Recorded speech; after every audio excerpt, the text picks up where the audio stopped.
After 4 seasons, 4 org changes, 8 international appearances, and 1 Masters trophy, the legendary duo Victor and Crashies have finally parted ways, leaving behind an incredible competitive career together on T1, MV, Optic, and NRG. So I wanted to dive back through Victor and Crashies' journey throughout Pro Valorant and present to you the monumental peaks and devastating valleys they've had together. And at the end, I'm going to dive into the stats to see how good Prime Victor and Crashies were together. One combo that is even better is you and Metal.tv, especially if you want to start capturing and posting your most hyped moments. With their easy to use clipping and editing tools that allows you to directly post clips from hundreds of the most popular games onto whatever social media you use. Last video I talked about Metal's great ability to help you improve your gameplay by using their 4K clipping tools to figure out where you can improve during critical moments of your ranked matches. But these tools also work great in improving your content game as well. In Metal's editing tools, you can, with only a few clicks, make hyped montages or create funny memes thanks to their chroma key tool that works kind of like a green screen. Want some high quality copyright free music to finish off your clip? Metal.tv has you covered, so no need to worry about those Audio Jungle sounds anymore. They even have popular templates that will only improve your clips without much work on your part. Really, Metal.tv has a wide variety of benefits for all types of gamers, even if you aren't that interested in sharing your best moments. Like I said last time I talked about them, capturing your gameplay is a must if you really care about getting better at Valorant or any other game. So use Metal.tv, which is an excellent clip recorder that provides you with so many tools and features that you won't want to miss out. There's still a few features I haven't talked about that I'll get to very soon. Spoilers, they're pretty cool. So make sure you sign up and download Metal.tv through my link in my description so you can level up your game, and thanks Metal.tv for sponsoring this video. So let's dive back into it. But like most dives into the journey of top Valorant players, we have to start with Counter-Strike, as Victor and Crashies started their pro careers in this game, grinding out lower tier NA, trying to become the lucky few that made it out of this dying region and competed at the top level. But after 6 years for Victor, who at the time was named Food, and Crashies, who joined more recently, only competing for 4 years, jumped to the new esport right when they had a chance, with them both finding themselves on T1 together, as Victor followed his teammates from CSGO, Swole Patrol, and Swag to join the already existing core of other veteran CSGO talent, Skadoodle, AZK, and of course Crashies, with this roster being the first official team up of this duo that would go on to shape Pro Valorant today. And during their time on T1, the team never really made much of a mark, only making 1 grand finals in the early invitationals, but ultimately being blown out by the likes of TSM or Gen G, with everyone still trying to figure out their roles, as Crashies was playing a lot of Cypher, until they flipped him to Omen or Breach, while Victor right away from the beginning was a flex player, doing well with Raze and Jet, while also being able to play Brim well. And while their team didn't have much success, their synergy started to develop, with them both looking like players that would quickly grasp what is required to excel in the game. And that's exactly what MV saw when they were building their team before the final event of the 2020 season, First Strike. With experienced IGL FNS, they would be the perfect young talent to start building a dynasty with. And they got right down to business, qualifying easily in the open and closed qualifiers, only losing twice, once to Sentinels and the other to Cloud9. They already look like a talented bunch, with Crashies starting to carve out his spot on the initiator role, while Victor flexed between secondary duelists on Phoenix, with them already looking like solid members of the team, but were taken apart by the Sub-Rosa and Wardell-led TSM to end their season in 4th place. A great start for this org and duo, but going into the first real season of Pro Valorant, MV needed to make a change to solidify their top spot in the region. And through this early play, it was clear that Crashies and Victor were 2 good pieces to work with, but just needed a true entry player and solid main smokes player to be ready for whatever the meta throws at them. They made the change away from Caboose and Mame and brought in the team we know now as a legendary MV Optic team, with Ye and Marv filling the holes in the roster perfectly. And it was a pretty instant improvement for the team, going from a top team that just couldn't get past the final hurdle to a dangerous team that can win against anyone, with Ye quickly becoming the face of the roster. With his full team, they were able to finally overcome TSM. Then after going down to elimination because of a 2-0 sweep against Sentinels, they went on a great lower run to overcome FaZe and XSET to take the final spot for Berlin to make their international debut. Something that was huge for every single member of this team, but definitely for Crashies and Victor, as they would have a chance to prove they aren't just good role players regionally, but are actually world-class talent in their roles. And they debuted against a Heat-led Keedstar team, where Ye, from the moment he stepped on the international stage, was the superstar of the team on Jet, as they went to an overtime in map 1. But the actual reason why they pulled out the victory was because of some great solo play by Crashies, with them picking up an ace and a 4K, while Victor on Rays pulled off a match-high 7 2Ks to start their international debut as a team on top, as they won their own map pick with ease, as this Envy team already was starting to look like one of the most well-rounded rosters in the entire tournament, as they ran through Crew in a 2-0 sweep, with everyone on Envy pulling their own weight, qualifying without much hassle for Masters Berlin's playoffs, where they'd be facing the true contenders. And if this was just a superstar-led team that needed Ye to do everything like future teams El Diablo would be on, they would have slowed down against the #1 team in the world, Sentinels, who had already destroyed them in their last 2 matchups. But with role players like Crashies and Victor, they were going to become the future of North American Valorant, as they finally surpassed Sen, beating them in another 2-0 sweep, as well as dashing the hopes of the surprise 100 Thieves team to go into the grand finals of their first ever international undefeated, not dropping a single map so far in the tournament. But now they would have one final challenge, Gambit. And while it was a nail-biter with Victor and Crashies leading the way as Ye was being shut down, they lost map 1 in overtime and map 2 in the final round of regulation after Crashies left his team in a 4v5 a lot of Haven, and then eventually losing their mental to be tragically swept by Gambit to lose out on an unbelievable run with this new team. And while this loss was a tough one for Envy, they had shown so much promise as a roster and already looked like one of the favorites going into the first ever World Championship, which they qualified for through circuit points, especially as they were placed in one of the easiest groups with Keatstar, who they'd already beaten, and X10, who no one in NA ever gave a second glance at, with only really Ascen looking like trouble with CNED. But they were coming off of a world-class choke in Berlin, so Envy felt pretty locked for another playoff appearance, where their real competition would start. And after less than an hour 50, they dismantled X10 like expected, and moved on to the winner's match against Ascen. But it was a bit rocky as Victor slumped on Sky, with Ascen's role player stepping up big time, taking Bind in the final round to send him to the group deciding match against X10 again. After beating them earlier in the week, this felt like it'd be a cakewalk, especially after taking X10's pick of Ascen, even with Ye bottom fragging. But after they stumbled and split, with Sushi Boys putting on a masterclass as a side anchor, the final map of Haven would go back and forth after Envy took a 9-3 lead. But our cursed as Patty fan makes himself a Thai legend on Jet, being the difference maker as Crashies and Victor just had to watch in horror as they lost the final round of overtime to be eliminated in dramatic fashion, being the first time this region legitimized themselves in international play, moving on to playoffs while Envy was eliminated way earlier than expected. And of course, this wouldn't be the last time they would do this, but more on that later. After that heartbreaking end to a successful season, no changes were made to the roster, but the org changed as Envy merged with Optic Gaming, with his FNS team now playing under the more familiar Optic banner going into the 2022 season, where they look to redeem themselves and finish the job in the grand finals to lift another trophy for North America. Right from the moment Challenger started, they were clearly the team to beat as they finished second in their group to qualify for playoffs, where only 2 spots were open for Masters Reykjavik, where they would have a chance with this now experienced team to redeem themselves after missing the first one. But they didn't have an easy route as they had to fight with X10 in 3 maps and C9. But Ye was just frying on Chamber, with Victor's Neon looking elite, especially as they took down the rookie standouts, the Guard, in a sweep to take the first spot in Reykjavik, looking poised to also take the bye to playoffs as they'd face off against the Guard in the grand finals.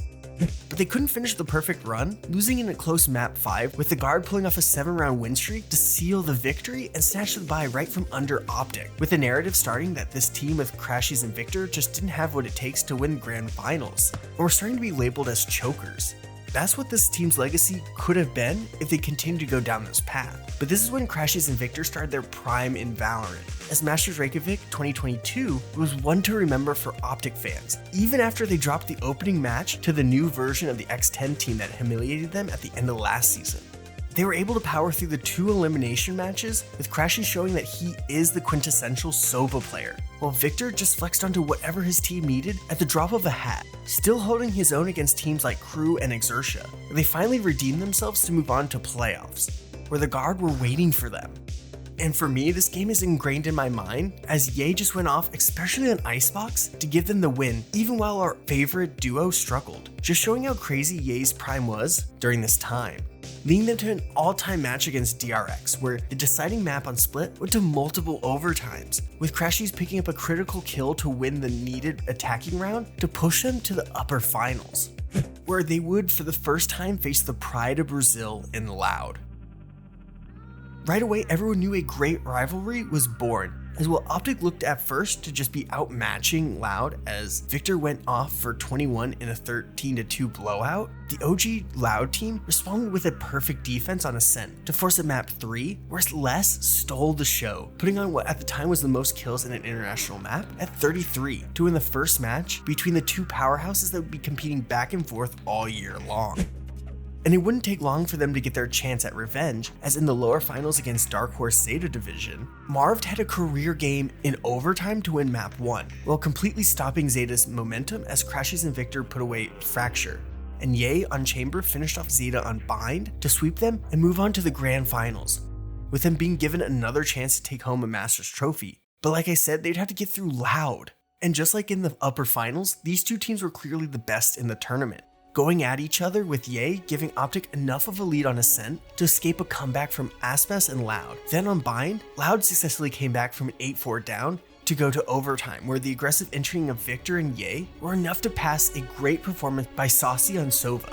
And while Optic were now one map away from finally lifting the trophy, it wasn't going to be any easier, as Reese was looking to go to Loud when Crashies flipped the script and Sova diffed Saucy to be the reason why they're able to take the final rounds in overtime to officially lift the trophy, with this being Optic's winning in moment. Your hands, Optic on the verge, and it's all but over, it's all but done! Optic Gaming build their legacy brick by brick! The green wall of Optic make Reykjavik their own! And with that final shot ringing out, Victor and Crashies and the rest of Optic were officially Masters winners, becoming the second North American team to lift a trophy, stamping the region as a true powerhouse of early Valorant, with each player on Optic looking like the best in their position. But while lifting the Masters trophy was a huge accomplishment for this team, it was only the start of a new season. They were already hungry for more. With them being the reigning Masters champions, they didn't have much issue qualifying for Copenhagen, where they looked to try and repeat. But after being yet again thrust into an elimination match after losing their opener to Guild, now had to face Loud yet again, but now in the group stage elimination match. And they could be bounced out early, but this is why this duo are considered legendary with this team, as they fought tooth and nail in what would quickly become the premier rivalry in all of Valorant, going down to a decisive map 3, where regulation wasn't enough to decide a victor, where in overtime Victor and Crashies were able to pull it out with each player's individual skills being highlighted, like Marv's incredible flanks or FNS's brilliant mid-round calling, leading them to eliminate Loud, then defeat a surging crew team to yet again narrowly escape the group stages. But against Paper Rex and FPX, their good fortune ran out as they lost a close match against Paper Rex, who are finally coming into their own as the W Gaming team we know them now as, then ending Optic's second International of the Year in 3rd place. A great finish for most other teams, but for a core who could easily be the best team in the world, nothing less than lifting the trophy is good enough, and they would have one more chance to do so with Champs ending off the season, and this would be the perfect time to return to the top after the showing they had the year prior. And surprisingly, the start of Champs went a lot smoother for Optic, winning both their group stage matches with some tense moments like the super long overtime against Boom that could have spelled disaster, but they were able to turn around and win in 3, then beat Loud in 3 as well to extend their lead in the El Clasico, now ready for real competition. Through the first 2 matches of playoffs, the maps continue to be close, with Optic not feeling like the same unstoppable force later in tournaments like in previous events, as they won a close one against the Scream and Navera Team Liquid and the Cryo and Zek and Xset team. But now in the top 4, Optic would need to figure out how they can all click perfectly at the right moment, like in Reykjavik, and send themselves to the World Championships Grand Finals, where they could cap off the most dominant season in Valorant history. They would need this duo along with Prime Ye to get past Loud, who looks even better than in the group stages. and Loud were on a roll, with them as an entire team looking unstoppable, with each player looking world class, playing great retakes on Bind while picking up the first kill in 13 of the 23 rounds to take Optic's map pick, then wiping them from Ascent with Pincata's Omen, while Victor went 0-4 in first kills to deaths, and Ye not being the site anchor they needed to fall 13-3 to the lower finals, where they'd face up against the best team in Asia, DRX. Really, there isn't much to say other than Ye happened to DRX, as while it went down to the wire on Haven, Ye on Jet and Chamber picked up 91 kills along with 20-run rounds where he won the first duel. Victor also played his heart out with a 210 ACS on a different agent every single map, while Crashies did his job as initiator well, showing off his flexibility in the role as he played 4 different initiator agents, playing whatever agent worked best for each map, leading them to 13-10 win on Haven to set up an epic finale of 2022, with the match that everyone wanted to see against the clear top 2 teams of the entire year. And if you haven't watched this grand finals, then I highly recommend going back and watching at least map 1 and 3, where Loud were able to force overtimes after being down and stealing away the maps, changing what could have been a clear 3-0 sweep for Optic into a 3-1 victory for Loud to finish El Clasico with Loud on top. And really, it was no one player's fault for Optic, as everyone played well with only Haven seeing Crashies and FNS not really showing up. But by then, their mental was shot after dropping that second overtime with Loud being crowned the world champions. So with this incredible season and second place finish in champions, they looked ready to continue together into another season where they were for sure favorites to win another trophy. But then, franchising was announced. No more open qualification for international events. Now you need to be one of the 10 teams in each region chosen by Riot to have a chance to compete. And Optic, like Loud and Sentinels, felt like locks for the Americas League, as they were a clear top team and their rivalry with Loud was already being billed as a clash of the Titans and needed to be continued into another year. But then the unexpected happened. Optic didn't make franchising. A shocker for the entire Valorant scene, but definitely for this roster of players that were ready to try for another trophy together and redeem themselves. Now they would all have to find their own ways going into the new season. Oh, and here's some off-the-record, not fully verifiable information I heard about.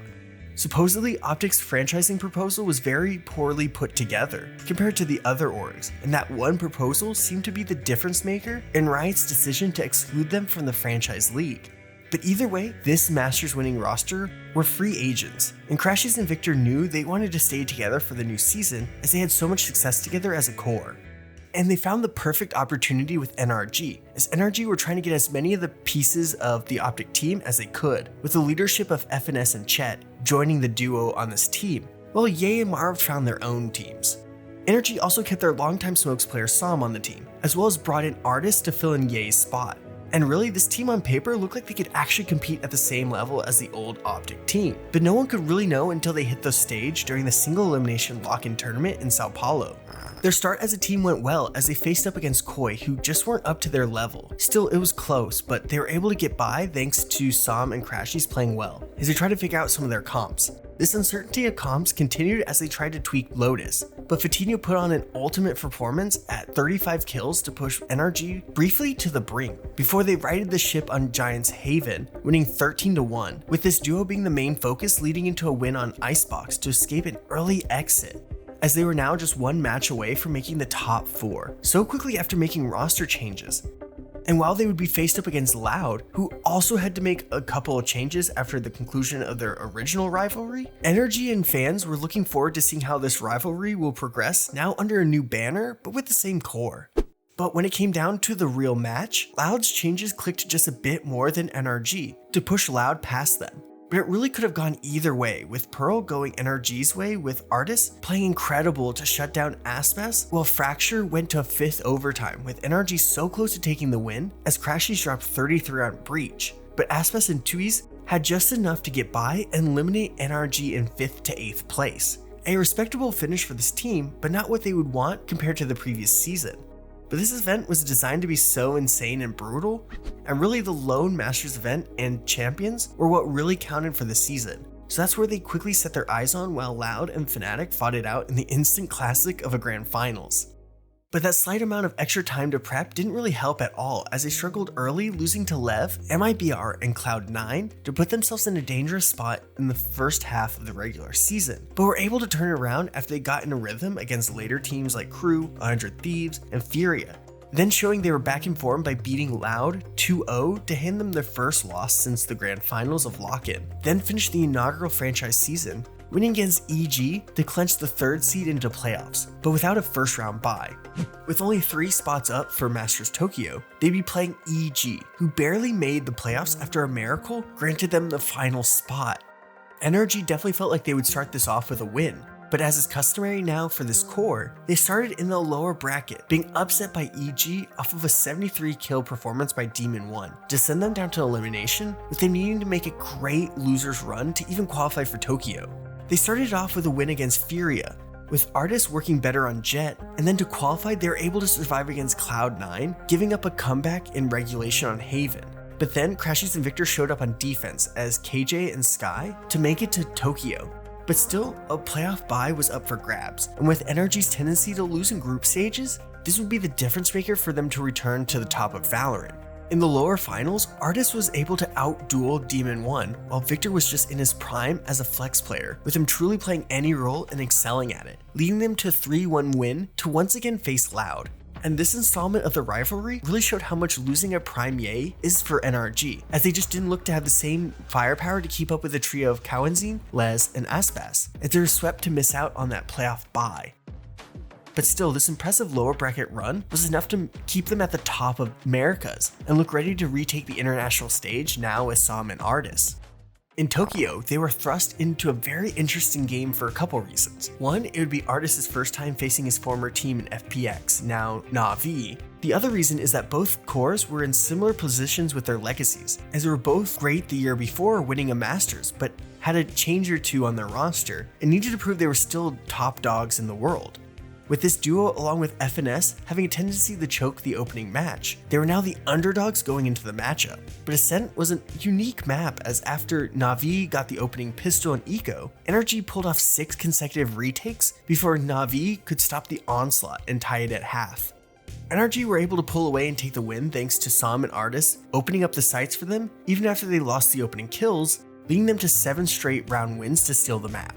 But Na'Vi weren't going to be swept, as they stole away Lotus in overtime, coming back from an 8-4 deficit, leading to a map 3 on split that could go either way. While the scoreline shows NRG winning 13-6, each round was scrappy, with NRG just trading off each other better, giving NRG the opening win they desperately needed. They were able to make it out of groups first with a win against T1 to make it to playoffs. And while it wasn't clean, things were looking hopeful for NRG, as they had potential with this team to make a deep run. But unfortunately for them, they were against the champions of Lock-In, who looked ready to continue their dominance in Fnatic, where maybe Optic would have beaten them, but this NRG team just didn't stand a chance, as players on Fnatic just took turns putting up insane stat lines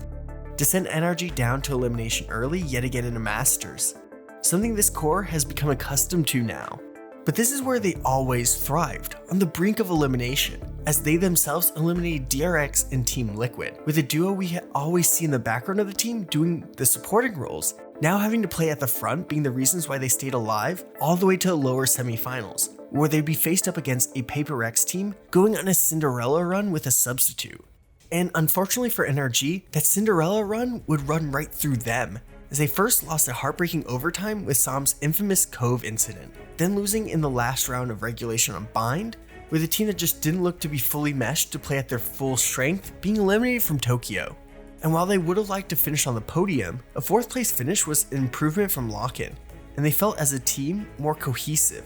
with Artis finally seeming like a good pickup for this team, as they were given real chances to right their wrongs from last champions, and finally take home another trophy outside of the shadow that Ye casted on that prime Optic team's legacy. They can prove there was more this core that made this team great and not just one player. And in their 3rd appearance in Champions, they were given their easiest draw yet, with them and Fnatic looking to be the clear favorites to escape the group, as Zeta Division hadn't done anything of note since their run in Reykjavik, and Bilibili had no real experience outside of China. And with the game just being released in the region, everyone was writing them off, especially NRG's own players, with Artis trolling Bilibili before their game, saying he didn't even know who the opposing duelist was. But of course, we know how that went.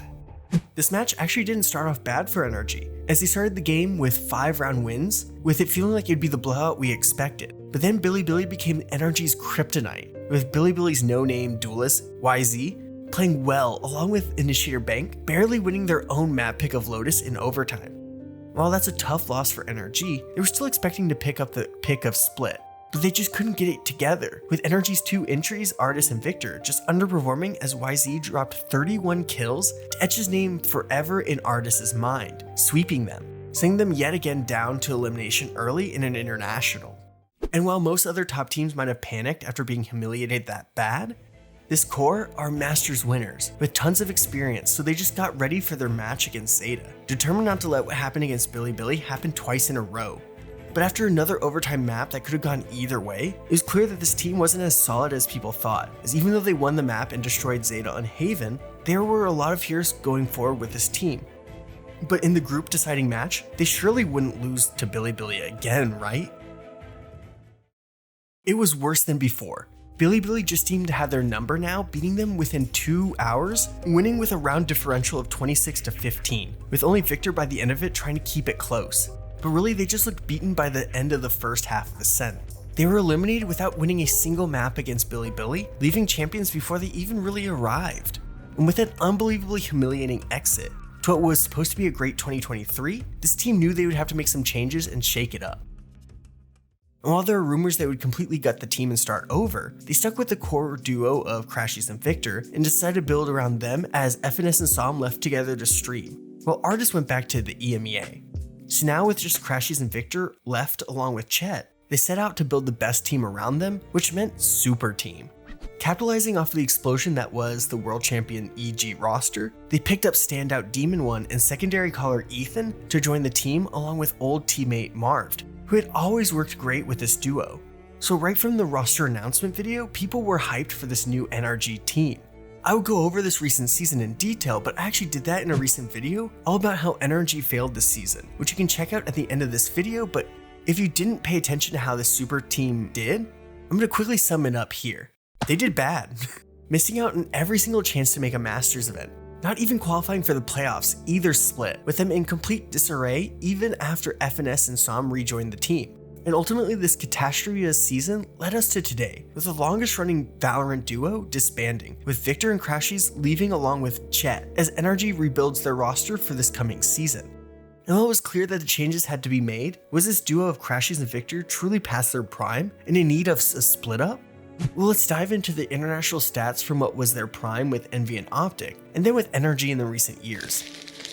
So looking through the stats throughout these 5 seasons, you can kind of see the journey they have gone on. In 2020, Victor was a menace, with Crashies learning his role well, while 2021 dropped a little as Ye joined the team, taking much more of the fragging opportunities away from Victor. But this addition allowed Crashies to become a world-class initiator player, which to me was his real prime. In 2022, both players stayed around the same, with different stats becoming more important, especially as Victor was playing a much bigger variety of agents, as his team became arguably the best team in the world at the time. Then in 2023, they both increased their fragging ability once Ye left, as they were forced to fill in that need for the team, which I talked about earlier in the video, playing toward the front of the team more consistently. Then this past year, we saw a steep fall off for Crashies, while Victor pretty much stayed the exact same. So this duo of Crashies and Victor during their 4-year run together are the golden standard for Valorant, with 8 Masters and Champions appearances and countless wins over the best in the world, with them competing in international grand finals 3 different times, lifting the trophy once. Prime Victor and Crashies with Optic Gaming will live on in Valorant history. Do you want to know one of the most underrated reasons why EDG won champions this year? Check out my most recent video right here, or check out this random mystery video your algorithm wants you to watch.